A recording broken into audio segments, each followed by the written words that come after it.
Many people have argued, are universities communist?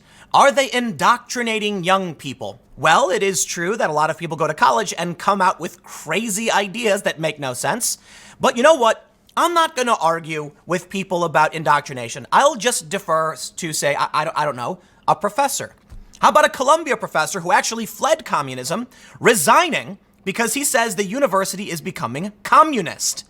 And this is in relation to they were trying to fill a faculty position, and they flat out said no white men, which is, if he's in the United States, illegal. So please, that's illegal. You should file a complaint about that. But come on, man.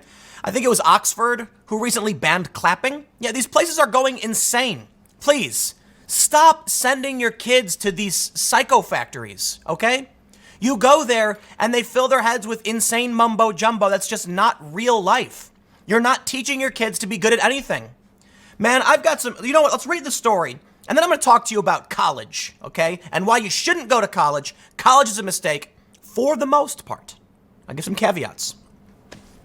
A Romanian board academic says he recently left his tenured position at Columbia University because the Ivy League school is, quote, on its way toward full-blown communism, according to a Romanian TV interview translated by a Romanian-American immigrant. Professor Andrei Serban, an award-winning director, complained about the increasing social justice demands he faced in the theater department in the interview, which aired on Romania's TVR1 October 26. One prominent example he gave, pressure to admit a transgender applicant who auditioned as Juliet from Romeo and Juliet. Andy Ionescu, a native Romanian speaker who immigrated to the United States in 1999, told the College Fix in a Twitter message that he translated the interview. Okay. Well, I certainly hope that that is sufficient sourcing, but I'm going to have to stop right now and say, I don't think that's sufficient sourcing. But for the sake of the discussion on colleges, I will finish reading the story, and because the College Fix is rated credible by NewsGuard, however, I will say I don't find that particularly convincing. Let's read on. He said it was likely the first time that Serban made his resignation publicly known. Columbia still lists Serban as an active professor. Media relations did not respond to an email from the Fix, and Serban's department did not return a voicemail. Serban did not respond to an email. The TV host expresses incredulity at multiple points in the interview, seemingly shocked that the American higher education system is headed toward communism. Serban fled from the ideology which ruled Romania for much of the 20th century. Serban says in the interview that after a faculty member retired, the remaining professors in the department were called into a meeting to discuss a replacement. It was at this meeting that the dean of the art school told them there are too many white professors, too many heterosexual men, and that it would be best to hire a minority or woman or a gay man. Serban, who was the director of the hiring committee, says he was told that it could not be someone like him because he is a man that has been married, a heterosexual man who has children. The professor says that he then asked if they could choose a straight white male if the most qualified candidate happened to be so, and was promptly told that they could not. I felt like I was living under communism again. First of all, Columbia, like I said earlier, assuming that's the US, that's straight up illegal, dude. You know, too many people take the path of least resistance in all walks of life. If you see wrongdoing, if you're at a school and they say this, file a complaint. It is illegal to discriminate on the basis of sex and race. You can't do it. Yet for some reason, they're doing it. No, you can't. Now, I know Harvard, I think it was, just basically won a lawsuit where they're legally allowed to discriminate because they're arguing it's not really discrimination to tell Asians you got to score higher on a test. And then they lump every Asian race into China. It is the most insane racist nonsense. But please, tell me how much you care about social justice. Actually, and I'll stop and point this out too, because I've done it in several videos. BuzzFeed made a racist story that wasn't true, did no fact checking, and literally ran a headline claiming 2 black men fought to the death over fried chicken. So please, stop trying to convince me you actually care about this. Democrats just swept Virginia when their governor was exposed in a blackface scandal. One of the guys who got elected apparently was in jail for an underage relationship. So please, stop telling me you actually care about social justice. We know you don't. These are weak-willed, spineless people who are like, whatever the pitchforks, look, there's a guy outside with a pitchfork, he's yelling, just do what he wants. Pathetic. Spineless. Let's read on. A second incident involving a male-to-female transgender student was the final impetus for Serban to resign, according to the translated video. While reviewing applicants to the theater school, the transgender student prepared Juliet's monologue from Romeo and Juliet. Serban says that he could not believe that this person could become Juliet. After his colleagues expressed displeasure with him for stating as such, Serban resigned, saying that he could not violate his principles. According to his faculty bio, Serban is an accomplished theater and opera producer who served as the director of the Romanian National Theater and won a Tony Award. I'm going to stop right now and say this. College Fix, please, you should have at least gotten 2 other independent sources to verify this. I do not believe it. I'm sorry. I take my sourcing very seriously, but I'm going to read this anyway because I like ragging on college as an institution. Not to push this idea that they're becoming communist. I will say right now, I find this questionable. If all they have is one person who translated a video, yeah, I've seen 800,000 videos translated of, of World War II Germany with various subtitles. You know what I'm talking, the meme video? So I'm not going to say this is factually accurate, and I want to make sure that's clear. You guys should probably dig into this and see if it's true. But I will say, it's a confirmation bias. And the reason why this is probably going to get shared a lot and why people are going to talk about it is because we assume it will be true. Those of us who have seen this, who have seen the banning of clapping, yes, they literally banned clapping. Look at this. Manchester Evening News. Good Morning Britain guest calls for clapping to be banned and replaced with jazz hands to be more inclusive. So we've heard this so many times. This story seems very, very plausible. But I want to make sure I heavily caveat this story with, that's not good enough for me. But I want to talk about college. And I want to talk about why you shouldn't go. And I also want to talk about whether this is true or not. We do know that universities are doing this. We do know that businesses are doing this. And so take it all with a grain of salt, but let's launch off this concept of how they're like no straight white men and all that. First, I was told when I was younger, because I'm part Asian, I have to lie about being Asian because they will discriminate against you. One of the big problems I have with this ideology and why I don't like the far left's adopting of it, I'm not, when it comes to policy, conservative policy, I'm like, not so much. But when I look at the left, they're like, hey, we're a bunch of fringe weirdos who believe weird racist stuff. The problem is, you know what? Let's talk about college. Let's not do the race stuff. Let's talk about college. First of all, there's no guarantee going to college is actually going to make you good at something. There is this idea that when you go to college, you'll get out, you'll get a good salary. Wrong. All it did was make the lowest common denominator college. And now you have a bunch of young people with useless degrees who didn't know why they went to school and they wasted their time and energy. Worse still is if they come out with these psychotic ideologies. Now, I don't want to play into that game where they say that there's like a conspiracy at the university. Some people believe that the Russians came and no. It just spreads there. Young people are angry. Their professors, all the people who work at universities, not all of them, but many of them, hold these fringe, insane views and, quite honestly, illegal practices, assuming the story is true, and then young people hear that and leave believing it. Most importantly is social circles and tribes. So here's what happens. You're a regular kid. You're going out and playing with your friends, you're skateboarding, you go to college.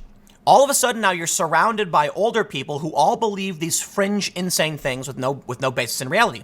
It's kind of like going to church, only you live there. It is cult. It is cultish. I remember telling one of my friends who was very lefty several years ago that the modern social justice, crowd is cult-like. And I was like, it's basically a cult where you must adhere to our rules. There is, they use social welcoming, like they make you feel good when you do the right thing. They ostracize you. It's very, very cult-like and very religious. And I would say actually now it's more like a religion, a non-theistic religion. But think about they have priests, right? They have the speakers who preach the ideology on Twitter and gain followers and speak down to the masses. And they have sin and they have outrage mobs. And it's very much a religion. So when you're going to, when you tell your kid you're going to college, okay, what you're doing is you're saying, I want you to go to church. So if you are a secular atheist type, yeah, don't send your kids to college because they will come out with a freaky religion. They will shave their heads. Seriously, it's like a cult. You look at all these photos, and I'm not saying all of college is a cult. You want to be a doctor or a lawyer, there are things you can go to college for. I'm just saying you are more likely to see your kid start dressing strangely, adopting strange behaviors, shaving their heads, dressing in strange ways, as if they joined a cult. When they get out, their friends and their world are tied to this identity. But not just that, most of them are laden with debt. So what have you effectively done? You've indoctrinated them to a psychotic worldview that makes no sense, and you've made them indentured servants. So now they can't leave even if they want to, and their only recourse is Bernie Sanders and other far-left politicians who believe what they believe, who say, I'm just like you, join me, and we will enter in a new era of socialism. So whether or not these universities are communist isn't necessarily the point.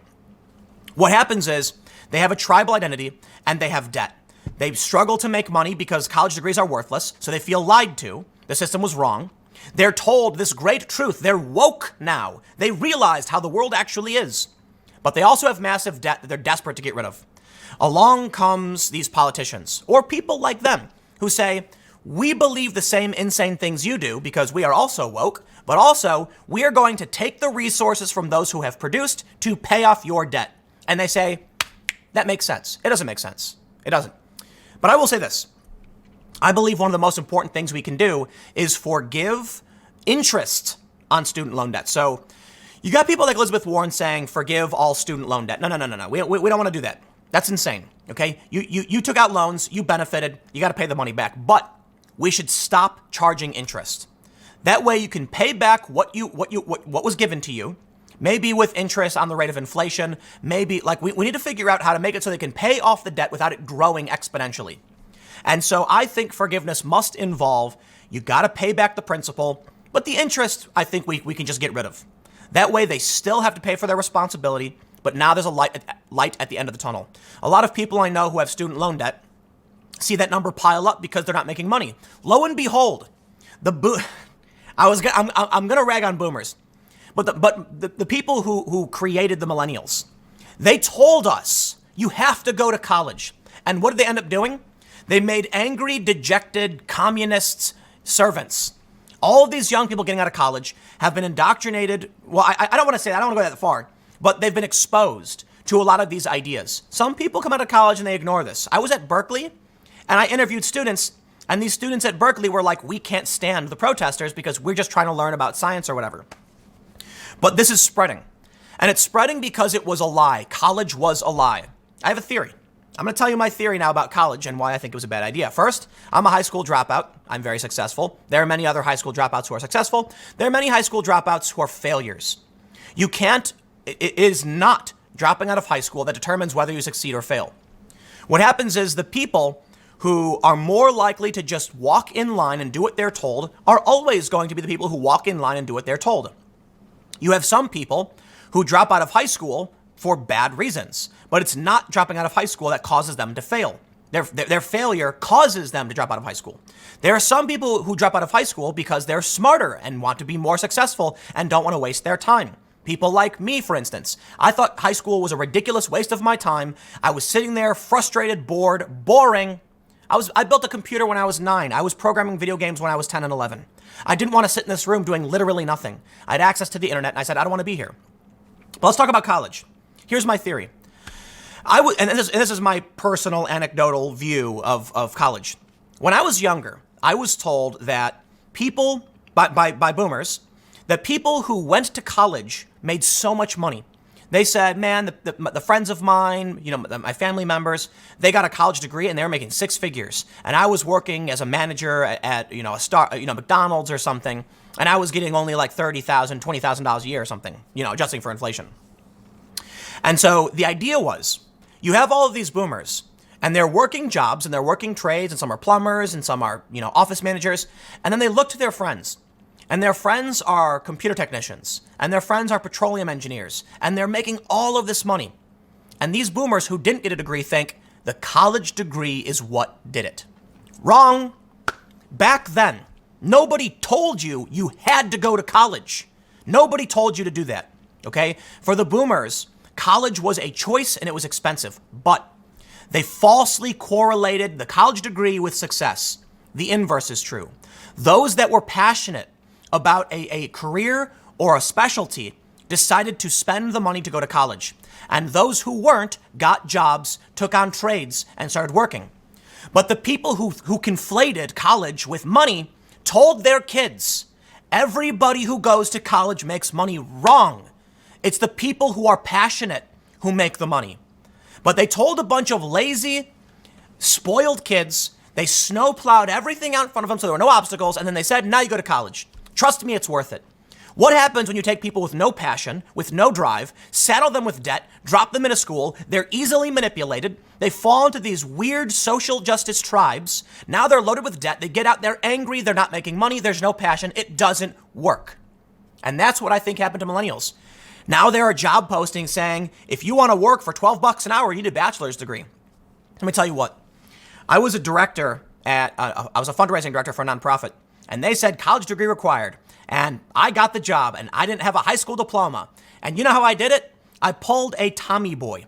I was just thinking about this earlier. Remember that movie Tommy Boy, where it's Chris Farley and David Spade, and they're talking to the guy to sell brake pads, and the guy says there's no guarantee on the box. And then Chris Farley is like, chicken wings. He remembers this moment where he figured out how to communicate with someone to sell them this idea, and he says, you want me to take a dump in a box, market guaranteed, I'll do it. But if you want a quality product your customers are going to appreciate, you buy from us. And the guy goes, okay, I'll buy from you. That's the point. You need to communicate your idea effectively. You need to be passionate, and you need to know what you're talking about. You are not entitled to a career, and a college degree will not get you that. So here's what happens. I was great at fundraising. I'm an excellent communicator, you may have noticed. And so I went to the boss and I said, listen, if you want a kid fresh out of college with no experience in a college degree, by all means, hire them. You have my blessing. But if you want someone who's going to be the best fundraising director you've ever hired, you go with the person with experience, and that's me. Let me know what your decision is. I appreciate your time. And sure enough, they called back and said, yeah, we want to hire you. Didn't need a degree, even though it was a job requirement. It was a requirement. I don't even have a high school diploma. But you know what? I knew what I was talking about. I had experience, and I sold it. You take a bunch of these kids who sit around all day playing video games when they're young. They do nothing. You know, this is what I asked one of my friends.